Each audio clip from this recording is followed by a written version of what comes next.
हाथ पांव चलाए हैं, मगर अब डेट आ गई है। मेट्रो कब होगी और कहां कहां होगी?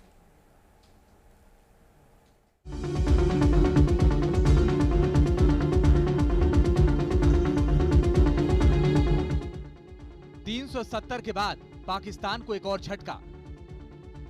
कश्मीर में बजेगा G20 का डंका। इस्लामाबाद टू बीजिंग ये पक्के से समझ चुके हैं कि प्रधानमंत्री मोदी सीना ठोककर जो फ्यूचर प्लान सेट कर देते हैं, उसके आगे नापाक गठजोड़ यानी चीन पाकिस्तान का कोई रोना धोना काम आने वाला नहीं है। जहां कभी संगीनों का साया होता था, वहां अब लगेगा कूटनीति का महाकुंभ। जिसे कभी आतंक से प्रभावित इलाका कहा गया, डल झील का वो किनारा बनेगा G20 का संगम। अब भारत दुनिया को दिखाएगा कि जम्मू कश्मीर से न सिर्फ आतंक का सफाया हुआ, बल्कि श्रीनगर दुनिया के कूटनीतिक महाकुंभ की मेजबानी भी करने की ताकत रखता है। डल झील के किनारे दुनिया के ताकतवर G20 की धमक सुनाई देगी। इसके लिए तारीख और लोकेशन सब कुछ फाइनल कर दिया गया है। श्रीनगर में 22 और 23 मई को टूरिज्म पर वर्किंग ग्रुप की बैठक होगी। आर्टिकल 370 हटने के बाद यहाँ पहली इंटरनेशनल समिट भी होगी।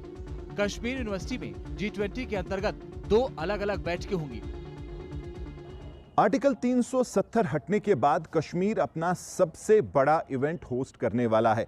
G20 टूरिज्म वर्किंग ग्रुप की मीटिंग जो है कश्मीर में होने वाली है और 22 से 24 मई के बीच में जो है ये मीटिंग होगी। कई सारे जो है इसमें इवेंट्स होंगे, लेकिन इसके चलते सरकार जो है श्रीनगर सिटी का एक मेकओवर कर रही है, यानी कि रिकंस्ट्रक्शन हो रही है। कई जगह पे जो है फेसलिफ्ट करने की कोशिश है और जो सिटी सेंटर है लाल चौक, उसमें पिछले कई महीने से जो है काम चल रहा है।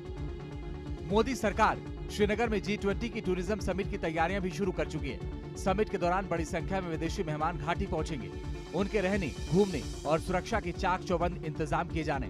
तमाम मंत्रालयों की टीमें श्रीनगर कैंप कर रही हैं और मई में जब समिट का आगाज होगा तो इतिहास में नया अध्याय दर्ज होगा, क्योंकि इतनी बड़ी बैठक की मेजबानी श्रीनगर ने पहले कभी नहीं की। लाल चौक पर शान से लहराता तिरंगा भारत की बढ़ती कूटनीतिक धमक का गवाह बनेगा।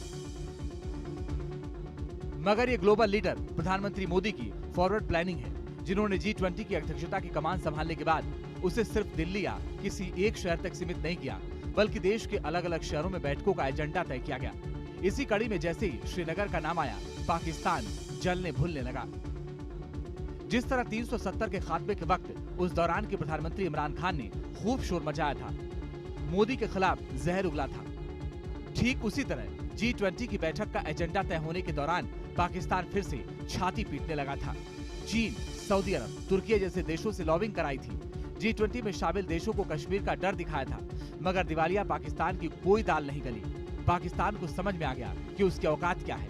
अब भारत दुनिया को दिखाएगा कि न्यू जम्मू कश्मीर में क्या बदला है, हिंदुस्तान की जन्नत में सैलानियों के लिए क्या क्या नायाब तोहफा है।